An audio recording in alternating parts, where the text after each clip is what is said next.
letter say, crybaby? Shut up, both of you. You don't know what you're talking about. Ryan Mitchell stood by the rain-streaked window of his childhood home, watching mourners whisper about his mother, Eleanor, a modest librarian who had died just 3 days ago. His wife of 6 years, Victoria, hadn't shed a single tear during the service, but Ryan noticed how her hand kept finding Derek's arm, his best friend, their fingers intertwining when they thought no one was watching. The lawyer, Mr. Patel, had requested Ryan stay after everyone left for urgent matters regarding the estate. But Victoria announced she was filing for divorce that very afternoon, moving out to marry Derek within a month. She was completely unaware that the modest 2-bedroom house she was so eager to abandon sat on property documents that would make Ryan the controller of a hidden empire worth $90 billion, including the very building where she worked and the luxury apartment where Derek lived. When Derek actually laughed, during what he assumed was a worthless reading, calling Ryan a pathetic mama's boy who inherited nothing but dust and old books, Victoria joined in. Neither of them saw Mr. Patel's face go pale as he opened the sealed envelope marked for my son's eyes only. What would their laughter sound like when they discovered the truth? Don't forget to like this video and subscribe to our channel for more incredible stories. Hit that notification bell so you never miss an upload. What do you think Ryan inherited? Drop your guesses in the comments below. The funeral had ended an hour ago, but the house still smelled of lilies and regret. Eleanor Mitchell's body had been laid to rest beside Ryan's father, Thomas, who died when Ryan was 7, a loss that had shaped every moment of the 33 years that followed. Ryan stood in the living room of the modest Cape Cod house in suburban Boston, watching the last mourners filter out into the gray October afternoon. His mother had worked as a librarian at Westfield Public Library for 42 years. The turnout had been surprisingly small for someone who touched so many lives through books and quiet kindness. Victoria stood across the room, her black dress elegant but impersonal, checking her phone every few minutes with barely concealed impatience. Her auburn hair was pulled back in a severe bun, makeup flawless, more appropriate for a business meeting than a funeral. They'd been married for 6 years, but in the past 18 months, something fundamental had shifted. She worked late constantly, her position at a tech startup consuming her nights and weekends. Ryan had tried to be understanding, supportive, the kind of husband who didn't complain when dinner went cold or when she came home smelling of expensive cologne that wasn't his. Derek Morrison stood beside Victoria, his hand resting on the small of her back in a gesture that seemed far too familiar, too proprietary. Derek had been Ryan's best friend since college, Boston University, class of 2014, where they'd bonded over late-night philosophy discussions and dreams of changing the world. Derek had gone into finance, while Ryan had followed his mother's footsteps into library science, a choice Derek had mocked gently, but consistently, for over a decade. Derek wore his success like armor, the Rolex that caught the light, the custom-tailored suit that probably cost more than Ryan's monthly salary, the confident smirk that suggested he'd won at life, while Ryan had settled for participation. Ryan, Mr. Patel's voice cut through his thoughts. The elderly lawyer stood in the doorway to the kitchen, his silver hair immaculate, his navy suit pressed to sharp lines. His face carried an expression Ryan couldn't quite read, something between sympathy and anticipation. "We need to speak privately. It's about your mother's estate." Victoria's head snapped up from her phone, her interest seeming clinical rather than emotional. "I should be there for this," she said, moving toward Ryan for the first time that day. "We're still married. Community property applies to inheritances in Massachusetts." "Actually," Mr. Patel said carefully, "it doesn't." And Mrs. Mitchell was quite specific about privacy. "Ryan only." Derek laughed, a sound that had once been familiar and warm, but now struck Ryan as sharp, cruel. "Don't worry, Patel. There's probably nothing to inherit anyway. Eleanor was a librarian, for God's sake. What did she leave him? A collection of overdue book finds." Several remaining mourners turned at the comment's volume and callousness, but Derek seemed oblivious to their disapproving stares. Victoria touched Derek's arm, but her gesture read as fond exasperation rather than reproach. The intimacy of that touch, the way her fingers lingered, the way he leaned in her hand, sent a cold spike through Ryan's chest. "Derek," Ryan said quietly, "that's my mother you're talking about. She died 3 days ago. And I'm sorry for your loss, buddy. Truly." Derek's tone suggested he was anything but sorry. "I'm just being realistic. Your mom was a lovely woman, but she lived paycheck to paycheck. You've been covering her medical bills for the last 2 years. There's probably more debt than assets." The observation was accurate, but its delivery was deliberately cruel. Eleanor's cancer treatment had been aggressive and expensive, and Ryan had liquidated his modest savings to cover what insurance wouldn't. He'd taken a second job teaching night classes at the community college, editing academic papers on weekends.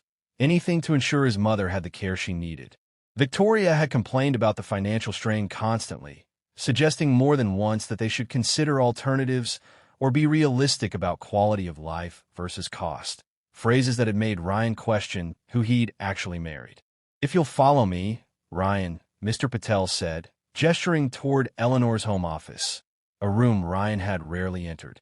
His mother had always been private about her workspace, keeping the door locked, claiming she needed a place for library projects and personal paperwork. Ryan had never questioned it, but now that seemed naive. "I'm coming," Victoria announced, stepping forward with Derek at her side.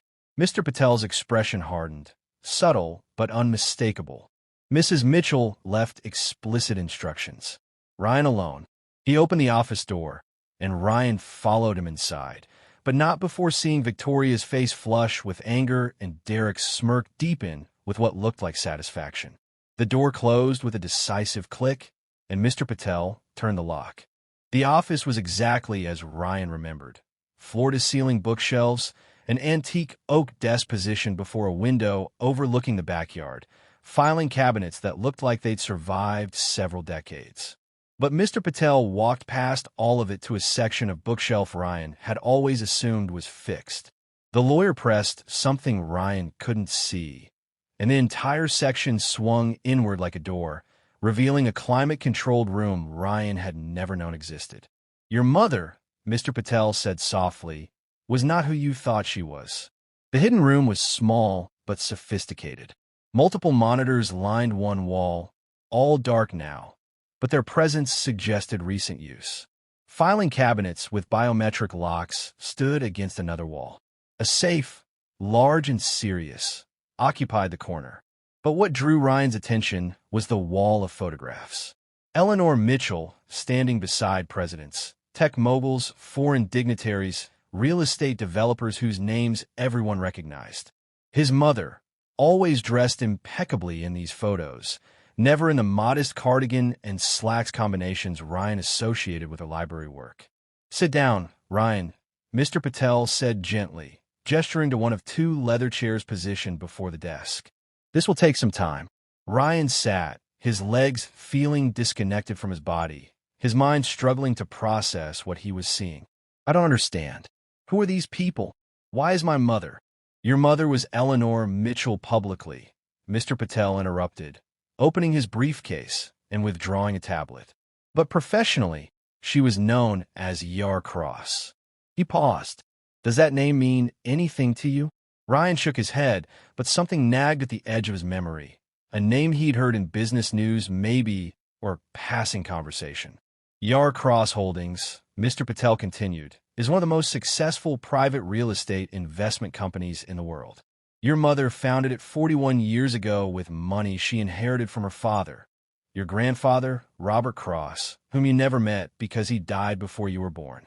She built it into an empire through strategic investments, impeccable timing, and an almost supernatural ability to identify properties that would appreciate exponentially."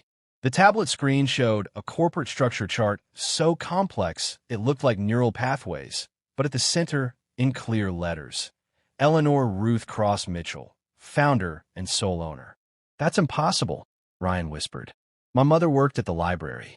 I saw her there almost every day until she got sick. She drove a 15-year-old Honda. She clipped coupons. She maintained appearances deliberately." Mr. Patel interrupted gently. "After your father died, she made a choice. She could raise you in the world of extreme wealth, with all its dangers and corruptions, or she could give you a normal childhood, teach you values that mattered, ensure you became a good man rather than a spoiled heir. She chose the latter. Ryan's hands were shaking. The library job was real, though. I visited her there. Her co-workers knew her. The job was real, yes, but it was also cover. The Westfield Library received anonymous donations totaling $47 million over the past 40 years. All from your mother, though the funds were routed through various foundations. She genuinely loved books and wanted to give back to her community. But she also needed a plausible reason to live modestly while managing a global empire. How? Ryan's voice cracked. How did she manage all this while working full-time and raising me? Mr. Patel smiled sadly. Your mother slept very little. Those nights, she told you she was doing library paperwork in her office. She was negotiating with developers in Singapore, closing deals in Dubai, managing properties across 6 continents. She hired the best people, paid them extraordinarily well, and demanded absolute discretion. Only 7 people in the world knew E.R. Cross and Eleanor Mitchell were the same person. 4 of them are now dead. I'm one of the 3 remaining. The tablet screen changed, showing property after property. Luxury high-rises in Manhattan, office complexes in Los Angeles, shopping centers in Tokyo, apartment buildings in London, resorts in the Maldives. The list scrolled and scrolled. Hundreds of properties, each one marked with acquisition date, current value, and appreciation percentage. The numbers were staggering, but they felt abstract, unreal. The total current valuation, Mr. Patel said quietly, is $90.3 billion. And as of your mother's death, you are the sole beneficiary. The room tilted. Ryan gripped the armrests of his chair, forcing himself to breathe. 90 billion. 300 million. Your mother's will is ironclad. Mr. Patel continued. The entire estate transfers to you, along with controlling interest in E.R. Cross Holdings. The management team she built will continue operations, but all major decisions require your approval. You are now, quite literally, one of the wealthiest individuals on the planet. Ryan stood abruptly, needing to move, needing to think. He walked to the wall of photographs, studying his mother's face in each one. She looked powerful in these images, but also tired, carrying a weight he'd never recognized because she'd hidden it so carefully. Why didn't she tell me? Ryan asked. Why keep this secret until she died? She left you a letter. Mr. Patel produced an envelope, cream-colored and heavy, sealed with red wax embossed with the initials ERC. She wanted you to read it before we discuss specifics. Ryan took the envelope with trembling hands, but couldn't open it yet. Does anyone else know? Victoria? Derek? Anyone at the funeral? No one. Your mother was extraordinarily careful about maintaining separation between her public and private lives. The funeral arrangements, the death certificate, everything listed her as a librarian who died of cancer with minimal assets. The little reading I've scheduled for tomorrow morning at my office was described to your wife as a formality regarding the house and personal effects. She has no idea what's actually in the estate. The mention of Victoria sent Ryan's thoughts spinning in a new direction, but Mr. Patel wasn't finished. There's something else you need to know. Something your mother discovered shortly before she died. The lawyer's expression darkened. Your wife Victoria and your friend Derek Morrison. They've been having an affair for 18 months. Your mother hired a private investigator after noticing suspicious behavior at a charity event 8 months ago. The investigator's report is in the safe. He paused. I'm sorry, Ryan. Your mother wanted to tell you herself, but the cancer progressed too quickly. The words should have shocked Ryan, but instead they settled over him like confirmation of something he'd known but refused to admit. The late nights, the emotional distance, the way Victoria flinched when he touched her, the way Derek's visits had become more frequent and Victoria's interest in their marriage had become non-existent.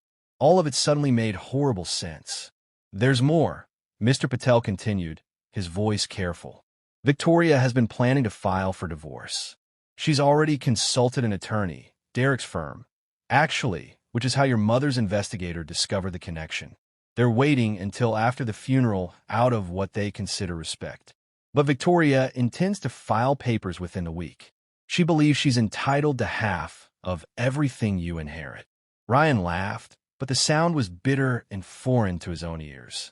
She thinks there's nothing to inherit. Derek just said, "Exactly," Mr. Patel agreed. They're operating under the assumption that you're inheriting a modest house, maybe a small life insurance policy, possibly some debt. Victoria's attorney advised her that even community property claims on inheritances are weak in Massachusetts, so she's not expecting much. She's filing for divorce because she wants to marry Derek.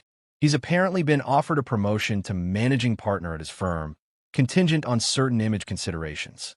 Having a wife from the tech sector would benefit his position. The clinical nature of their betrayal was somehow worse than the betrayal itself. They weren't leaving Ryan because of passion or overwhelming love, but because he no longer served their ambitions. He was dead weight, a liability, a reminder of lives they'd outgrown. Derek lives in Crown Tower, doesn't he? Ryan heard himself ask. The luxury building downtown? Mr. Patel consulted his tablet. Yes, Unit 4207. Why? My mother owns that building, doesn't she? The lawyer's expression shifted to something that might have been satisfaction. She does. Acquired it in 2018 through a subsidiary. It's valued at $670 million currently. And Victoria works at Nexus Tech Solutions? Correct. Their headquarters building is owned by Cross Holdings through the Redwood Commercial Properties subsidiary. Your mother acquired it in 2021 for $820 million. Ryan turned from the photographs to face Mr. Patel directly. They have no idea, none whatsoever, and how you choose to handle that information is entirely your decision. The lawyer stood, straightening his suit jacket. I need to return to the office to prepare documents for tomorrow's formal reading. I'll be back at 9 a.m. with the full management team. They're eager to meet you. Your mother spoke of you constantly, and they're excited to have her son take the helm. He paused at the door. Read her letter tonight, Ryan. She wanted you to understand why she did things the way she did.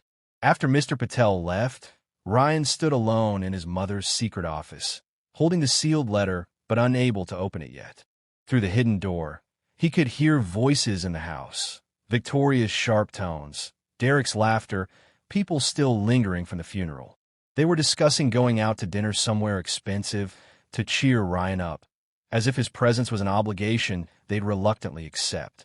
Ryan looked at the envelope in his hands, then at the wall of photographs showing his mother's double life. She'd sacrificed comfort and recognition to give him something more valuable. Authenticity, humility, genuine relationships built on character rather than wealth.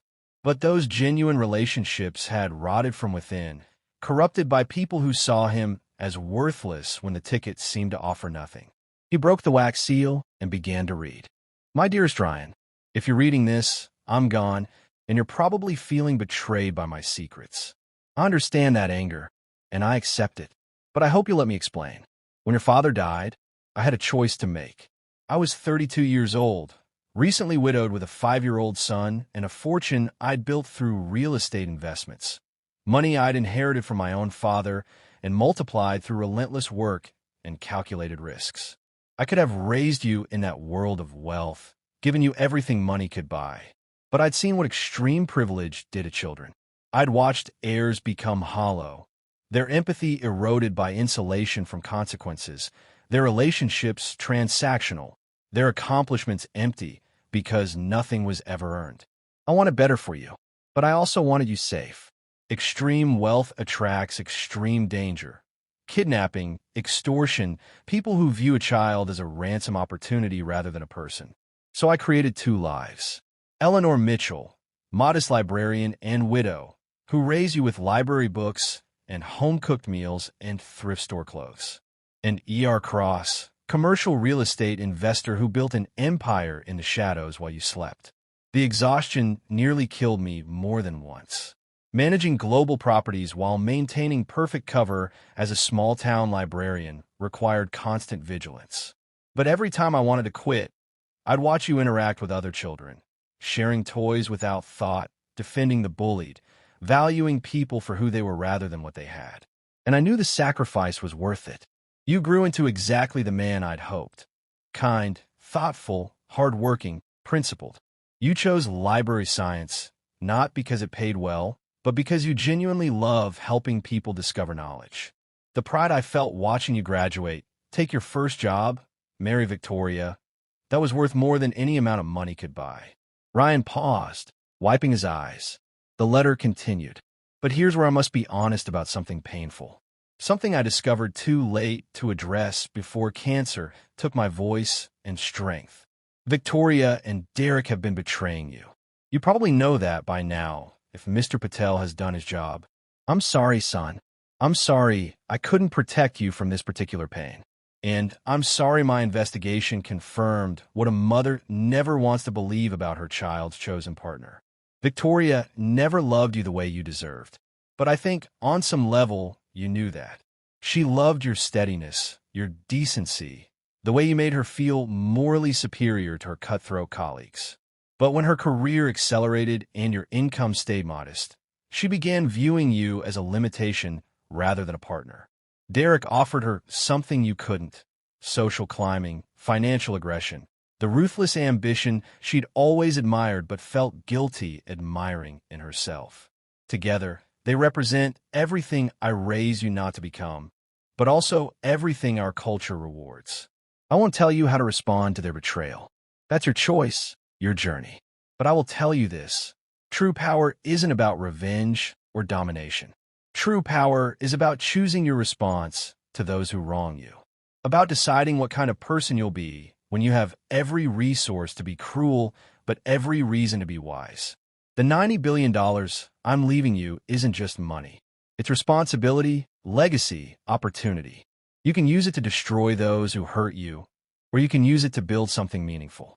You can hide behind it like armor, or you can wield it like a tool for good. You can become the kind of person wealth usually creates: entitled, isolated, paranoid. Or you can remain the kind of person you've always been while expanding your capacity to help others. I vote for the latter. But again, it's your choice. The letter went on, detailing practical advice about the management team, the properties, the complexities of running a global empire. But it was the final paragraph that broke Ryan completely. I'm proud of you, Ryan. I'm proud of the man you became despite, or perhaps because of, the limitations I imposed. I'm proud of your kindness in a cruel world, your integrity in a culture that mocks it, your genuine care for others when transactional relationships are the norm. Those qualities make you rare, valuable, and yes, powerful in ways that transcend wealth. Use this inheritance wisely. Help people who can't help themselves. Build things that matter. Find love with someone who sees your worth beyond bank balances. And when you think of me, don't think of the secrets I kept, but of the love that motivated every choice I made, right or wrong. I loved you more than real estate empires or financial success or anything else this world offers. Death comes for us all, and the only immortality we achieve is through the people we love and the values we instill in them. You are my immortality, Ryan. Make me proud by being happy, purposeful, and true to yourself. All my love, forever and always, Mom. Ryan read the letter 3 times, tears blurring the words by the second reading. He sat in his mother's chair, his chair now, and felt the weight of $90 billion settle on his shoulders like responsibility incarnate. Outside the office door, he heard Victoria's voice rise in irritation. He's been in there for over an hour. How long does it take to go through a dead woman's desk? We have dinner reservations. Derek's response was lower, but Ryan caught the words, "Let him grieve," delivered with performative sympathy that felt calculated. Ryan stood, tucked his mother's letter into his jacket pocket, and opened the door to face his betrayers, but not yet reveal what he knew. Victoria looked up as Ryan emerged from the office, her expression mixing impatience with what she probably thought passed for concern. Finally, is everything okay? Did the lawyer just want to go through her papers? Ryan studied his wife, soon-to-be ex-wife, with new eyes, seeing details he'd overlooked before. The expensive watch that was definitely not a gift from him. The designer bag that cost more than his monthly salary. The subtle highlights in her hair that required maintenance at a salon he couldn't afford. Derek had been subsidizing her lifestyle for months, maybe longer. Ryan had been too trusting or too blind to notice. "Everything's fine," Ryan said quietly. "Just some paperwork about the house, insurance policies, that kind of thing. Nothing urgent." Derek draped his arm around Victoria's shoulders in a gesture that made Ryan's jaw tighten, but he forced himself to remain calm. "See, babe? I told you it would be routine. Eleanor was organized, for what you've said, Ryan. She probably had everything labeled and filed." "She did," Ryan agreed, thinking about the hidden room, the secret empire, the double life his mother had maintained with meticulous precision. She was very organized. The remaining funeral guests had filtered out during his time in the office. The caterers were packing up, and the house felt cavernous, empty. Victoria checked her watch, the expensive one, and sighed with theatrical impatience. Derek made reservations at Marcello's for 7. "We thought you might want to get out of the house, take your mind off things." Marcello's was the new Italian restaurant downtown, notoriously expensive with a months-long waiting list. Ryan couldn't afford it on his salary, but apparently Derek could. And apparently Victoria was comfortable letting Derek treat them to dinner on the day of Ryan's mother's funeral. The presumption was breathtaking. "That's thoughtful," Ryan said, meaning the opposite. "But I'm not really hungry. You two go ahead." Victoria's relief was palpable, barely concealed behind a mask of concern. "Are you sure? We don't want you to be alone tonight." "I'm sure. I need to go through Mom's things, start thinking about arrangements for the house." Ryan gestured vaguely at the living room, the furniture that held memories but no monetary value in their eyes. "It'll take time." "Well, if you need help sorting anything," Derek offered with false generosity, "I can come by this weekend. Might be good to have a friend around." "A friend?"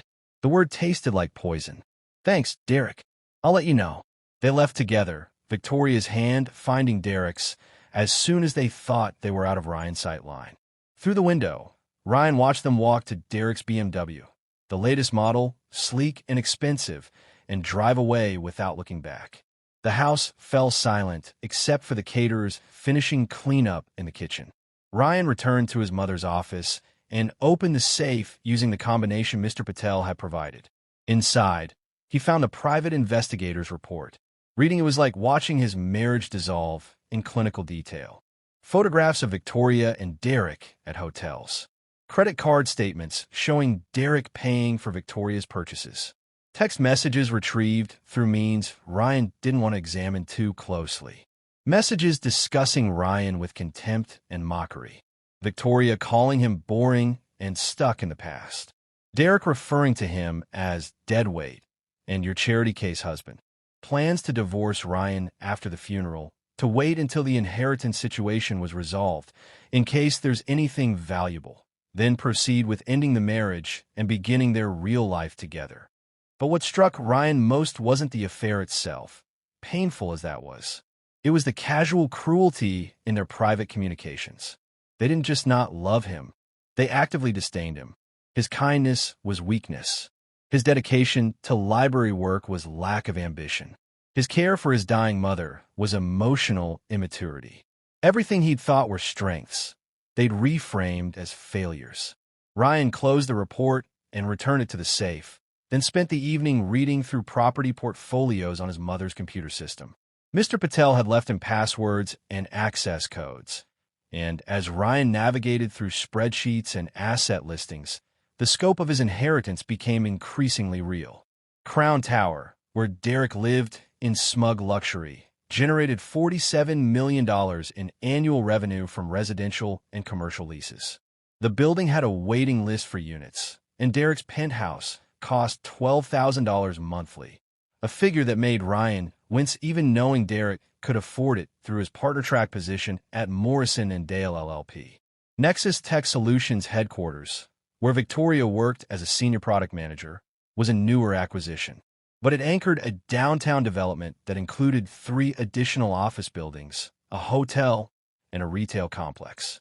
The entire development was valued at $2.3 billion, and Cross Holdings owned it all through a web of subsidiary companies that obscured the ultimate ownership. Ryan thought about revenge, how easy it would be to evict Derek, to fire Victoria, to destroy them financially and socially with a few strategic moves. The temptation was real, visceral, but his mother's letter echoed in his mind. True power is about choosing your response to those who wrong you. He wouldn't act immediately, Ryan decided. He'd wait for Victoria to file divorce papers. He'd let them make their move, secure in their assumption that he was exactly what they decided he was, a nice guy who'd inherited nothing but a modest house and some debt. He'd let them underestimate him one last time, not because he was weak or afraid, because timing mattered, and because the kind of person he chose to be in this moment would define the kind of person he'd become with $90 billion at his disposal. Mr. Patel arrived at precisely 9 a.m. the next morning with 5 other people. The transformation in the lawyer's demeanor was striking. Yesterday, he'd been respectfully professional. Today, he radiated an authority that suggested he was accustomed to managing billions and the people who owned them. "Ryan," he said warmly, entering the house with the confidence that came from years of trusted service. "May I introduce you to your mother's executive team?" The introductions were surreal. Marcus Thompson, Chief Investment Officer, who'd worked with Eleanor for 23 years. Jennifer Shao, Chief Financial Officer, who'd been Eleanor's roommate at Harvard Business School. David O'Brien, Chief Legal Counsel. Patricia Washington, Chief Operating Officer. And Raymond Kim, Chief Technology Officer. They gathered in the living room, and then Mr. Patel began the formal reading. The language was dense and legal, but the substance was clear. Eleanor Ruth Cross Mitchell left her entire estate, including 100% ownership of Yarcross Holdings and all subsidiary companies, to her son, Ryan Thomas Mitchell. "Your mother left very specific instructions," Mr. Patel explained. "She wanted you to have complete control, but she also wanted you to have time to learn the business before making major decisions. The executive team has authority to continue current operations for 6 months, during which time you'll receive intensive education about real estate investment, property management, and the specific assets in the portfolio." 6 months, Ryan repeated, try to wrap his mind around learning an entire industry in half a year. Jennifer Shao leaned forward, her expression kind but direct. "Your mother talked about you constantly, Ryan. She was so proud of your work in libraries, your dedication to education and literacy. She believed those values, helping people access knowledge, creating opportunities for learning, should inform how we manage this company going forward." The meeting continued for 3 hours, covering everything from immediate financial transfers to long-term strategic planning. By the time the executive team left, Ryan's head was spinning with information. But one thing was crystal clear. His life had changed irrevocably, and there was no going back. That afternoon, Victoria called. "Hey, can we talk? I'm coming by the house around 6. Her tone was carefully casual, but Ryan heard the tension underneath. This was it, the divorce conversation. "Sure," Ryan said, keeping his voice neutral. "I'll be here." Victoria arrived at exactly 6 p.m., but she wasn't alone. Derek was with her, seeing them together in his house. Technically his mother's house, technically now his house, felt like a violation. They stood in the entryway, Victoria holding a folder that Ryan knew contained divorce papers before she even spoke. "Ryan, we need to talk about our marriage," Victoria began, her voice taking on the patient, slightly condescending tone she used when explaining tech concepts to her less sophisticated colleagues. "I think we both know things haven't been working for a while." Derek stood slightly behind her, his hand on her back in that possessive gesture Ryan had noticed at the funeral. Derek's expression carried something that looked like pity mixed with superiority, the look of a man who'd won without even trying. Ryan said nothing, just waited, curious to see how they'd frame this. "I've been doing a lot of thinking," Victoria continued, "about what I want from life, about my career trajectory, about the kind of partnership I need to achieve my goals. And I know, that you and I want different things. You're a wonderful person, kind and thoughtful. But you're also—" She paused, searching for words that wouldn't sound as cruel as her true feelings. "You're comfortable with a smaller life. The library work, the quiet evenings, the modest lifestyle. That's not wrong, but it's not what I need anymore." "What do you need?" Ryan asked quietly, genuinely curious. "Ambition. Drive. Someone who understands the corporate world and the social expectations that come with success. Someone who's building something significant rather than maintaining something small.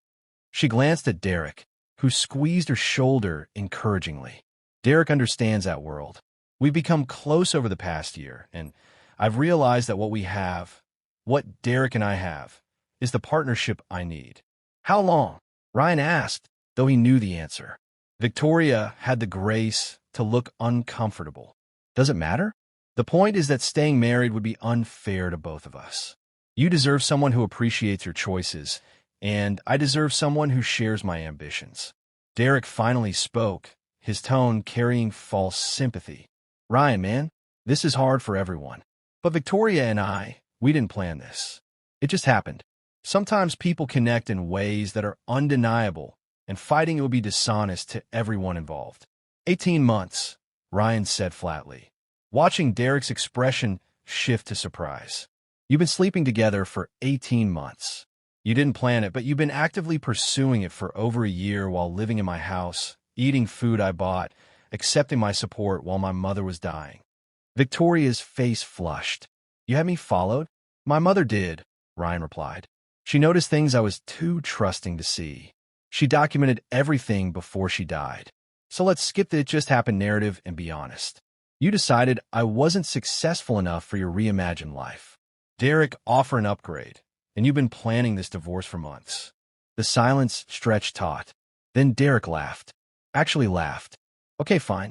Yes, Victoria and I are together. Yes, we've been planning to end your marriage, so we can start ours. You want brutal honesty? Here it is. You're a nice guy, Ryan, but you're also boring. You're stuck in a dead-end career, helping people check out books while the world passes you by. Victoria needs someone who's going places. And I'm making partner at one of the city's top law firms. We're in the same league. You're playing a different game entirely.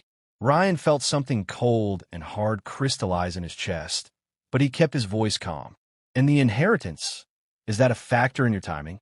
Victoria lifted her chin defensively. Your mother was a librarian who died of cancer after expensive treatment. There's probably nothing left but this house and maybe some debt. I'm not entitled to much in terms of community property, and honestly, I don't want it. I want a clean break. Sign the papers, we'll sell the house and split proceeds, and we both move on. Victoria is being generous, Derek added. She could drag this out, fight for more. But she just wants it over quickly. We both do. So, sign the papers tonight, and we can file tomorrow. Quick, clean, minimal drama. Ryan looked at the divorce papers Victoria was holding, then at the two people who betrayed him with such casual cruelty. His mother's letter echoed in his mind. True power is about choosing your response to those who wrong you. No, Ryan said simply. Victoria blinked. No, I'm not signing tonight. You want a divorce? Fine. File your papers, start the legal process. But I'm not making it quick or convenient for you. You've been lying to me for 18 months. You can wait a few weeks for your freedom. Derek's expression darkened. Don't be petty, Ryan. This is happening whether you cooperate or not. Then it happens without my cooperation, Ryan replied evenly. File your papers, Victoria. But do it properly, through attorneys, through the system. I'm not giving you the satisfaction of same-day signature that lets you pretend this was mutual or amicable. Victoria's face twisted with frustration. Fine. You want to be difficult? My attorney will file tomorrow. Hope you enjoy what little you inherited, because when this is over, you'll be alone in an empty house with nothing but your books and your dead mother's memory. They left together, but Derek paused at the door, turning back with a smirk. For what it's worth, Ryan, you should probably start looking for a new place. This house is worth maybe $400,000 in this market. After splitting proceeds and paying off your mom's medical debts, you'll have enough for a one-bedroom apartment somewhere cheaper. Might be time to grow up and face reality. Ryan closed the door on Derek's laughter and Victoria's retreating footsteps, but he didn't feel angry or hurt. He felt clear, purposeful, ready.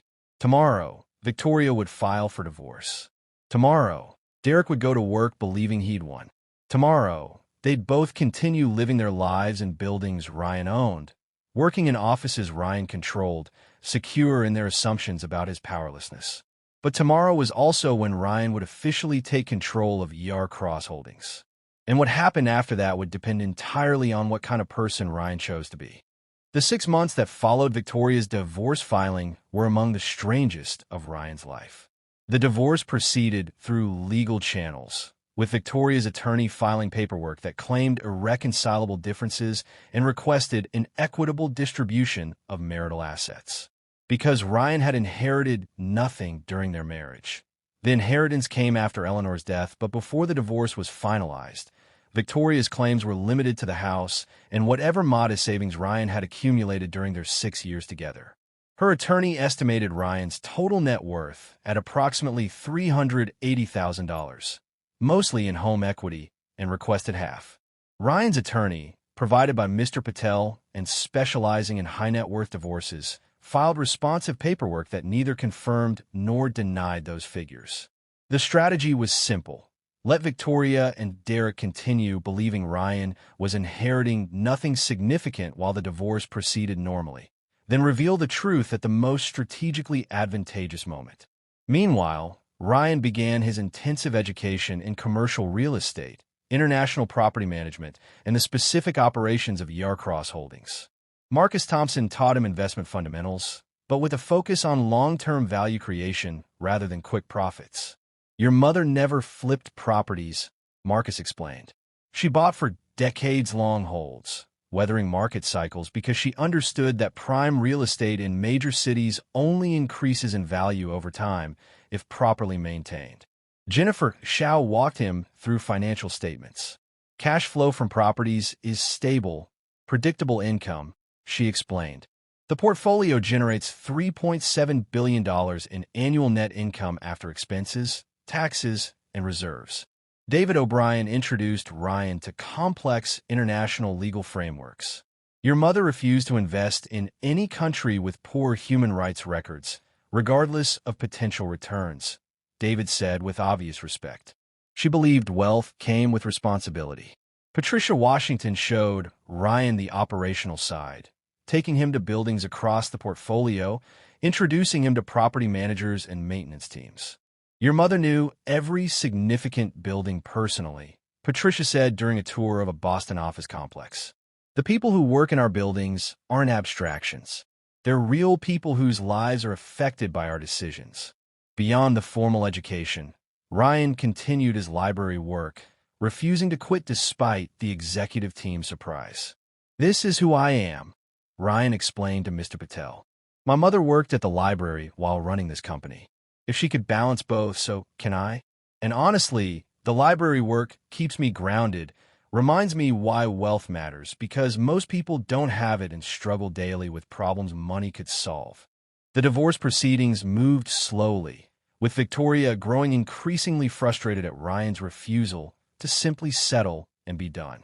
She'd moved in with Derek officially, living in his Crown Tower penthouse, and her social media showed a life of luxury. Expensive restaurants, weekend trips to New York, charity galas where Boston's elite gathered. Ryan watched from a distance, learning about the world Victoria and Derek inhabited. It was exhausting just observing it, and Ryan found himself grateful his mother had raised him outside that sphere.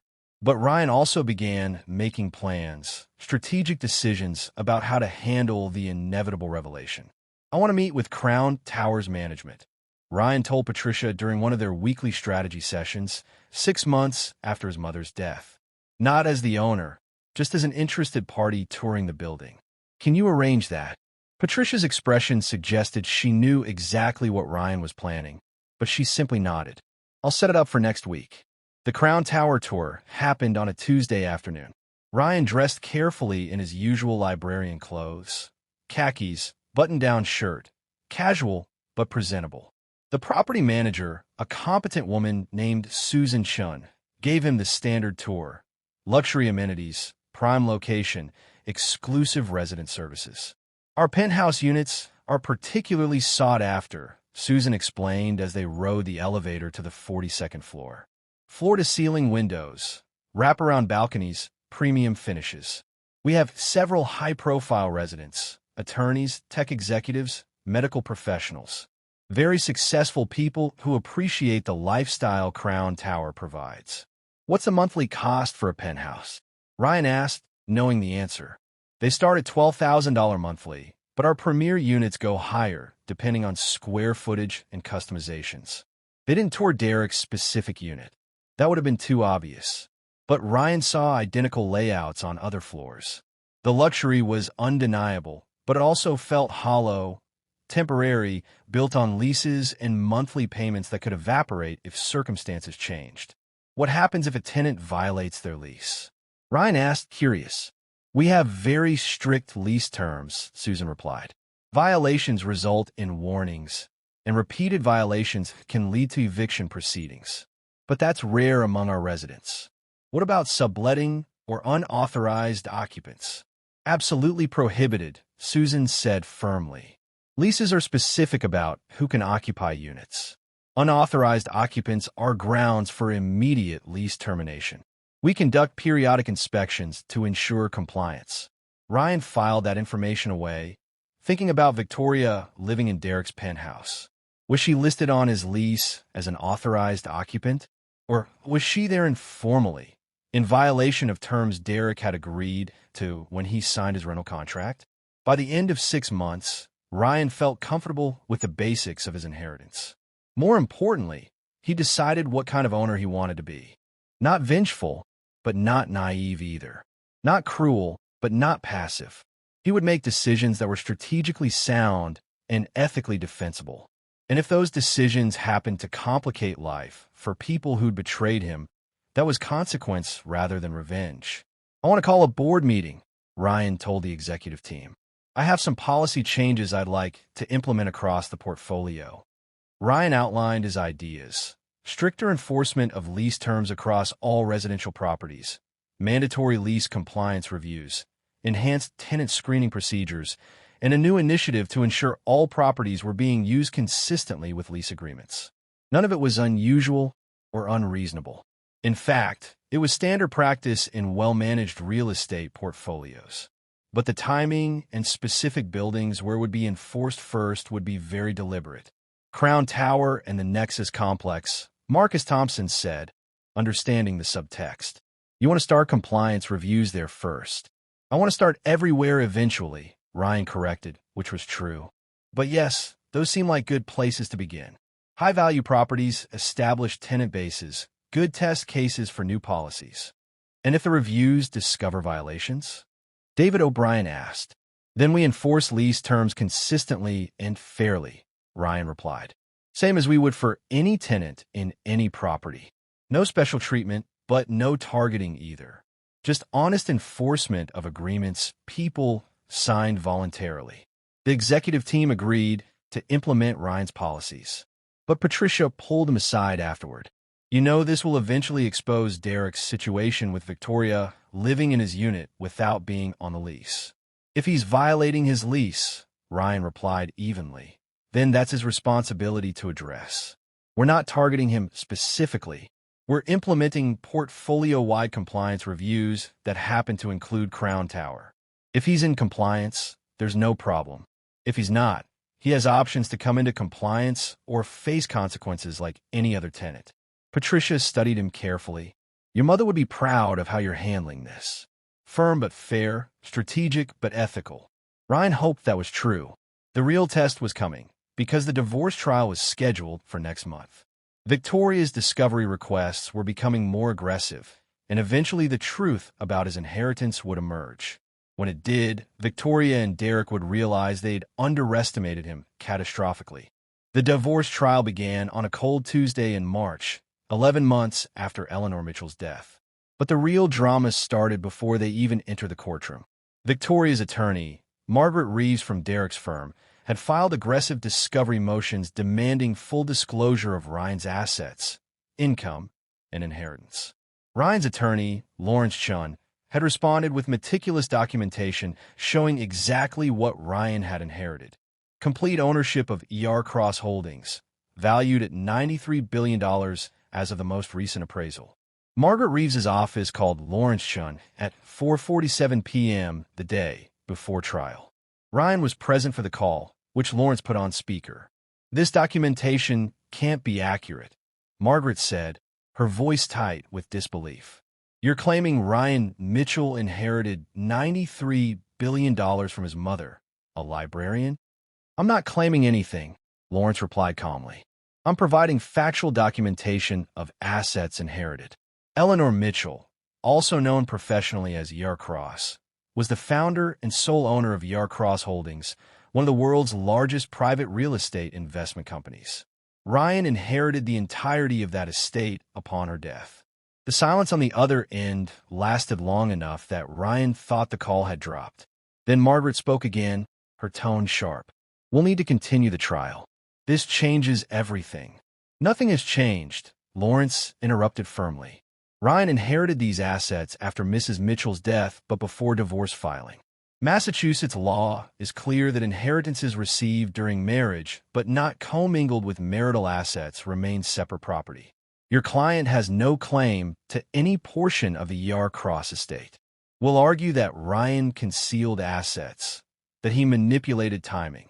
My client concealed nothing. He responded to every discovery request accurately and completely. If your client assumed the inheritance was minimal without conducting proper due diligence, that's not my client's problem." Ryan heard voices in the background, urgent, angry voices, and then Derek's unmistakable tone. "Put me on the phone." "Mr. Morrison," Lawrence said, "you're not a party to this divorce. Your participation in this call is inappropriate." "Ryan." Derek's voice carried disbelief mixed with panic. "This is a joke, right? Some kind of negotiation tactic? Your mother was a librarian, for Christ's sake. Where'd she get $93 billion? Ryan took control of the call, his voice quiet but firm. "My mother built a real estate empire over 40 years, Derek. She chose to live modestly to give me a normal childhood.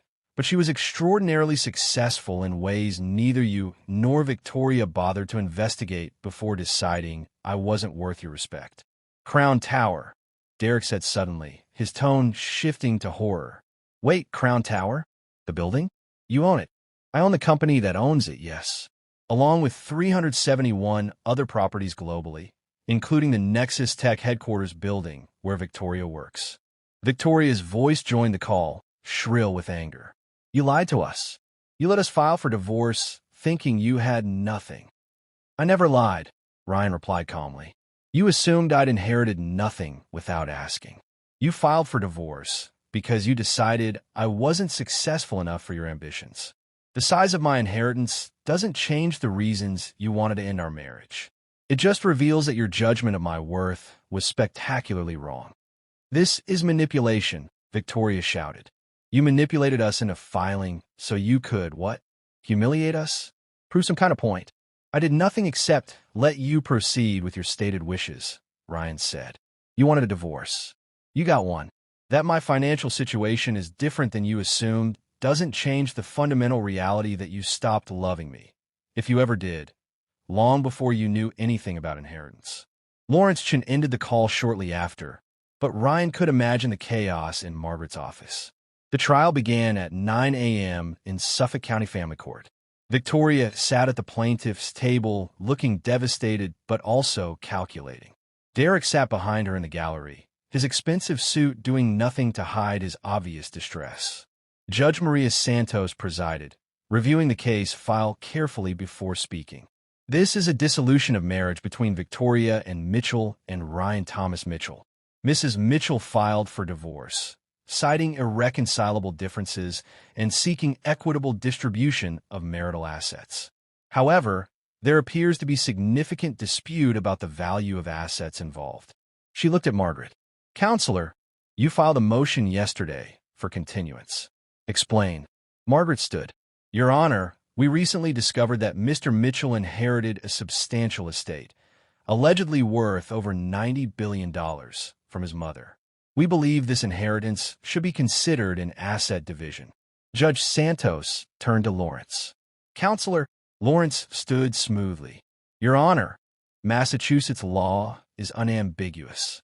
Inheritances received during marriage remain separate property unless commingled with marital assets. Mr. Mitchell inherited Yarcross after his mother's death, which occurred before divorce filing, but during the marriage. He has not commingled these inherited assets with marital funds. They remain under his sole control. Mrs. Mitchell has no legal claim to any portion of the inheritance, regardless of its size. The timing is suspicious, Margaret argued. Mrs. Mitchell filed for divorce unaware of this inheritance. Had she known, she might have reconsidered. That's exactly the point, Lawrence interrupted. Mrs. Mitchell filed for divorce, believing Mr. Mitchell had inherited minimal assets. Her decision to end the marriage was made without consideration of his financial position, which demonstrates that her desire for divorce was based on personal rather than financial factors. Judge Santos looked at Victoria directly. Mrs. Mitchell, is it true you filed for divorce believing your husband had inherited minimal assets? Victoria stood, her voice shaking. Yes, Your Honor, but that's because he never told me. Did you ask him about the inheritance before filing? No, but I assumed. You assumed, Judge Santos repeated flatly. Did your husband ever misrepresent his financial situation to you? Victoria's silence was answer enough. Your Honor, Margaret tried to salvage the argument. The sheer scale of this inheritance, $93 billion, should factor into any equitable distribution. The court has discretion within legal boundaries. Judge Santos interrupted sharply. And those boundaries are clear. Inherited assets that remain separate are not subject to division in divorce proceedings. The size of the inheritance is irrelevant to its legal status. She reviewed documents. Mr. Chun, your settlement proposal? Lawrence outlined the terms. The house would be sold and proceeds split equally, approximately $190,000 to each party. Ryan's premarital savings, also divided, would add another $35,000 to each side. No alimony, no ongoing support obligations. Clean break. Total value to Victoria, $225,000. That's nothing, Victoria exclaimed. He inherited $93 billion, and you're offering me $225,000. Judge Santos's expression hardened. Mrs. Mitchell, you filed for divorce. You initiated these proceedings. The law protects your husband's inheritance because it is his separate property, earned by his mother through decades of work before you even met him. What exactly do you think you're entitled to? I was his wife for 6 years. And during those 6 years, what did you contribute to his mother's business? What role did you play in building the fortune she left him?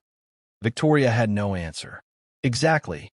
You're entitled to half of the marital assets accumulated during your marriage, which Mr. Mitchell is offering you. That's the law, Mrs. Mitchell. Derek stood in the gallery. This is absurd. Ryan's using technicalities to deny Victoria what any decent person would share. The ethical thing would be to give her at least $1 billion. What's $1 billion to someone with $93 billion? Judge Santos's expression shifted to outright anger. Mr. Morrison, you're not a party to this proceeding. You will sit down and remain silent. I will have you removed from my courtroom. I'm Victoria's fiancé, Derek said defiantly. I have a right. You have a right to nothing in these proceedings, Judge Santos snapped. And frankly, your presence here is inappropriate. This is a divorce between two married people, and the fact that you're engaged to one of them while their marriage is still legally valid tells me everything I need to know about the ethics involved. She turned to Victoria. Mrs. Mitchell, last chance. Accept the settlement or proceed to trial. But understand that if you choose trial, you will pay your own attorney's fees regardless of outcome. What's your decision? Margaret whispered urgently to Victoria, but Victoria shook her head stubbornly. I want what I'm entitled to. If that means trial, fine. Judge Santos set the trial date for 6 weeks later. But as the courtroom emptied, Derek approached Ryan in the hallway, his expression a mixture of anger and desperation. Ryan, come on.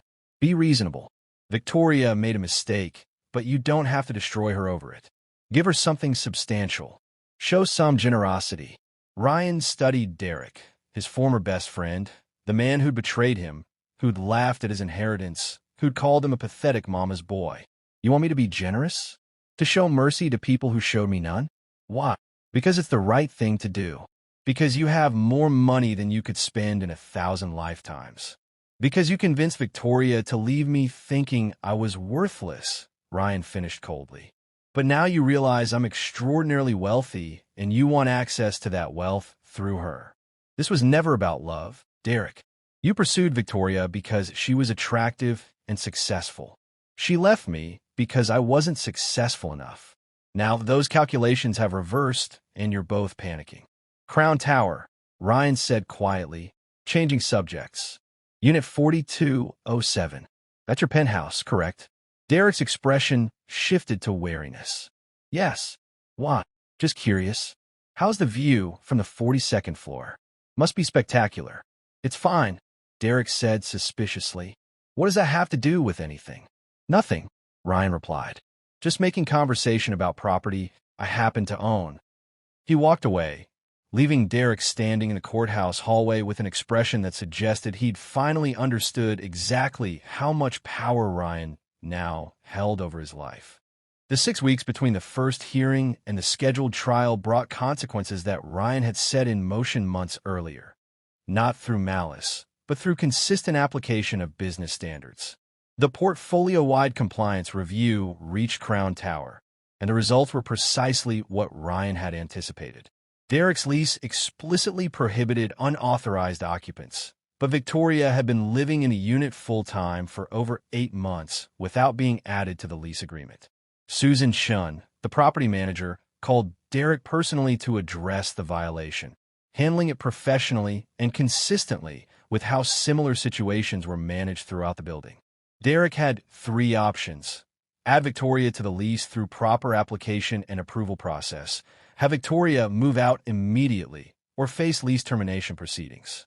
Derek chose to add Victoria to the lease, but the application process revealed concerning details. Victoria's credit history showed high debt ratios, multiple credit card accounts near their limits, a history of late payments. Nothing disqualifying on its own, but combined with the lease violation and the fact that Derek was already stretching financially to afford the $12,000 monthly rent, the building's ownership had reasonable grounds to question the arrangement. Ryan deliberately stayed removed from the decision-making process, but he ensured Susan had clear authority to enforce policies consistently. When Susan recommended approving Victoria's addition to the lease conditional on a rent increase to $14,500 monthly, standard for 2-occupant penthouses, Ryan's only instruction was, treat this exactly as you'd treat any other tenant in similar circumstances. Derek argued, threatened, even had Margaret Reeves sent a letter suggesting the rent increase was retaliation. Lawrence Chun responded with documentation showing identical rent increases for every other 2-occupant penthouse in Crown Tower, demonstrating consistent application of policy. Derek paid the increased rent, but the financial strain was obvious. Meanwhile, at the Nexus Tech headquarters, Patricia Washington initiated lease renewal discussions with Victoria's employer.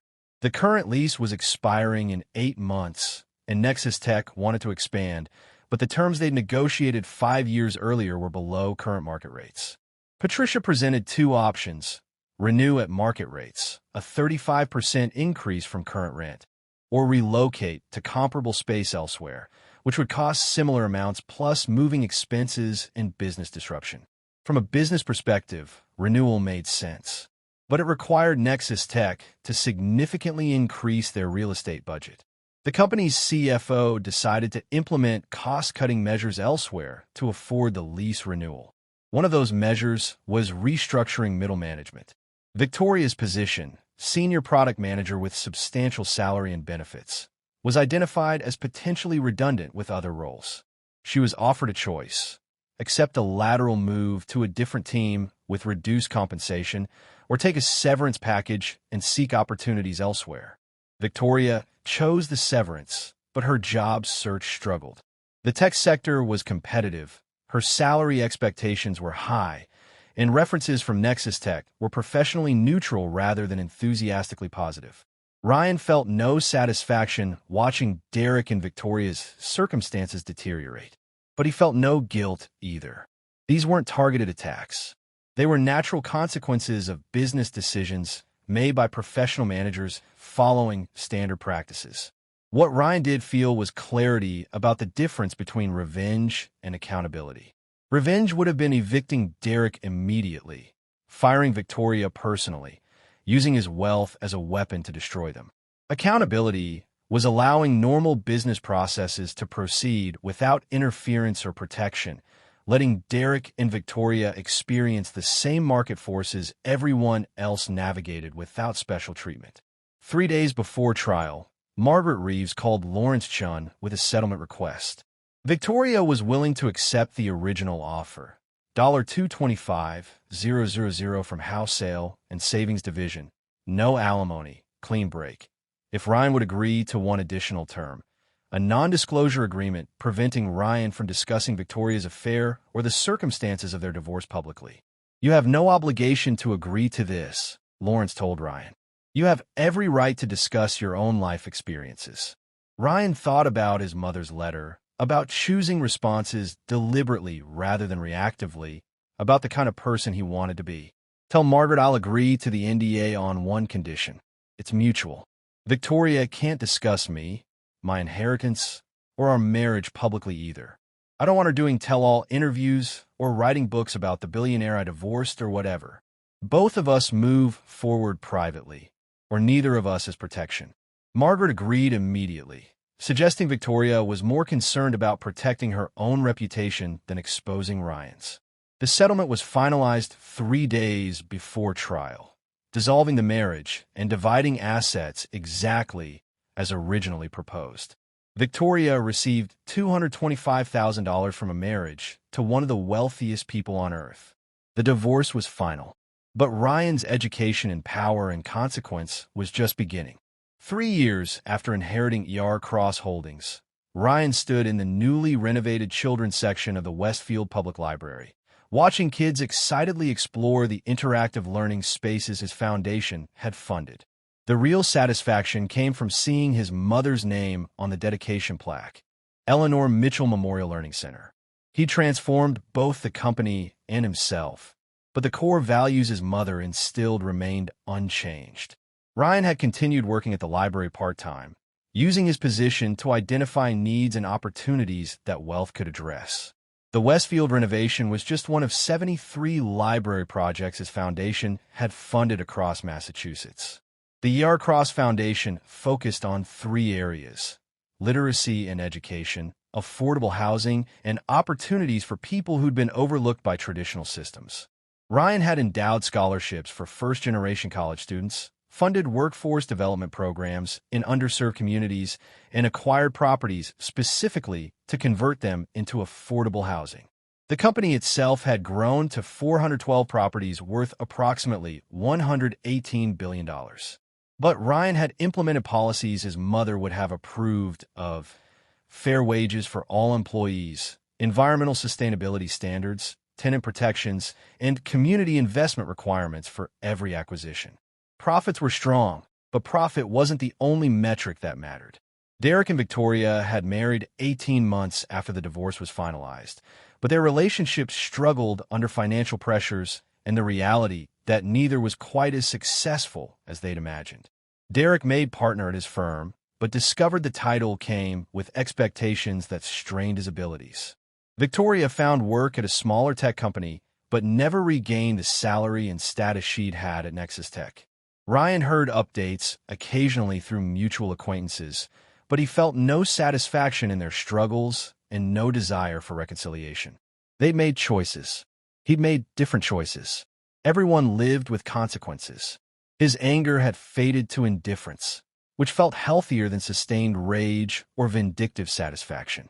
What Ryan did feel was gratitude for his mother's sacrifice, for the lessons learned through betrayal, for the opportunity to use wealth meaningfully.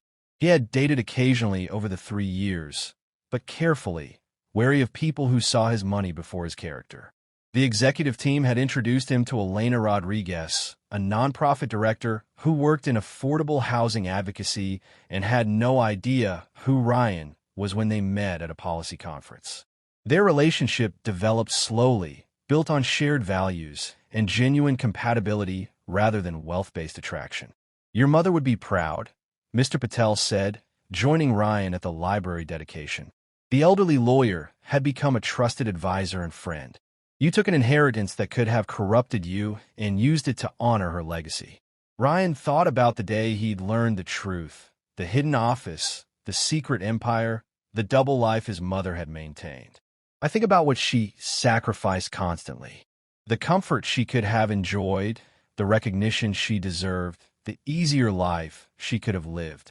She gave all of that up for me. And you're giving back by being exactly the person she raised you to be, Mr. Patel replied. Wealthy, yes, but also kind. Powerful, but also principled. Successful by any measure, but also genuinely good. That's rarer than you might think, Ryan. Wealth reveals character rather than creating it. And your character has been revealed as exceptional.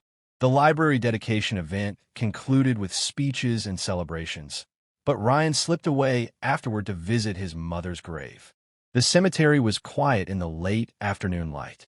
Ryan sat beside Eleanor Mitchell's headstone, simple, unpretentious, listing her only as beloved mother, dedicated librarian, and told her about the past 3 years. I met with Derek last month, Ryan said quietly. He reached out asking for advice about a legal problem. Not related to me, just genuine career trouble. I helped him because it was the right thing to do, not because I owe him anything. I think you'd approve of that choice. The wind moved through trees overhead, but Ryan felt peaceful rather than melancholy. Victoria actually apologized, Ryan continued.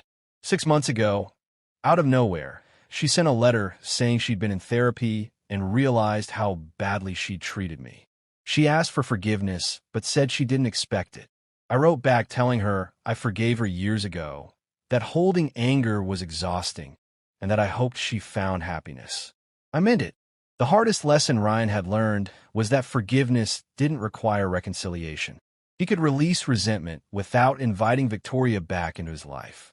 He could acknowledge Derek's humanity without rebuilding trust. Forgiveness was about his own peace rather than their redemption. The company's doing well, Ryan reported. We acquired properties in 3 new countries this year, all meeting your ethical standards. Jennifer says we're on track to hit $120 billion valuation by year-end.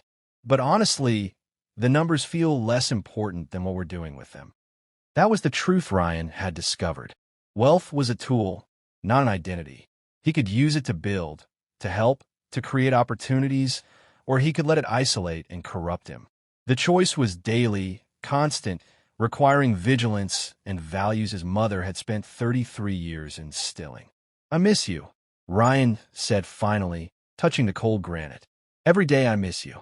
But I understand now why you did things the way you did. You gave me something more valuable than money. You gave me character, empathy, the ability to see people as people rather than assets or obstacles. That's the real inheritance, Mom. The $93 billion was just your way of ensuring I'd have resources to match the values you taught me. Ryan stood, straightened his jacket, and walked back to his car. Not the Honda his mother had driven, but not anything ostentatious either. A comfortable sedan, practical and reliable, that reflected who he was rather than what he had. Elena waited in the passenger seat, having given him privacy. When he slid behind the wheel, she took his hand silently. They drove back to Boston together, past Crown Tower, where Derek and Victoria struggled with rent increases, past the Nexus Tech building where Victoria no longer worked, past properties Ryan owned, but that felt less like possessions and more like responsibilities. The city lights reflected off the harbor as the sun set, beautiful and indifferent to the dramas unfolding within its boundaries. Ryan thought about the question his mother had posed in her letter. What kind of person will you be when you have every resource to be cruel, but every reason to be wise? 3 years later, he had an answer. The same person he'd always been, but with expanded capacity to help others, to build meaningful things, to honor his mother's sacrifice by living according to her values. The money hadn't changed him, but it had revealed him. And what it revealed was someone his mother would recognize. Still kind, still principled, still genuinely caring about people beyond their utility to his goals. That person walked into boardrooms where millions of dollars were discussed, but also into libraries where children discovered the magic of books. He negotiated international property deals, but also volunteered reading to elementary school students. He was a billionaire on paper, but a librarian at heart. And somehow those two identities had merged into something his mother had always known was possible. Wealth without corruption, power without arrogance, success without losing sight of what actually mattered. Ryan Mitchell, son, librarian, and reluctant billionaire, had inherited an empire. But he'd also inherited something more valuable, the wisdom to use it well. In a world where extreme wealth often revealed the worst of human nature, that wisdom made him not just rich, but genuinely successful in ways that transcended any balance sheet or property portfolio. His mother's legacy lived on, not in the buildings she'd acquired or the billions she'd accumulated, but in the sons she'd raised to value people over profits, principle over prestige, and kindness over conquest. That was the real inheritance, and it was worth more than $90 billion could ever buy. The end. Thank you so much for watching this incredible journey. If you enjoyed Ryan's story, please give this video a like and subscribe to our channel for more amazing stories like this one. What was your favorite part of Ryan's story? What would you have done in his situation? Drop your thoughts in the comments below. We love hearing from you. Don't forget to hit that notification bell so you never miss our next upload. Share this video with someone who needs to hear this message about character, integrity, and true success. Thanks for being part of our community, and we'll see you in the next story.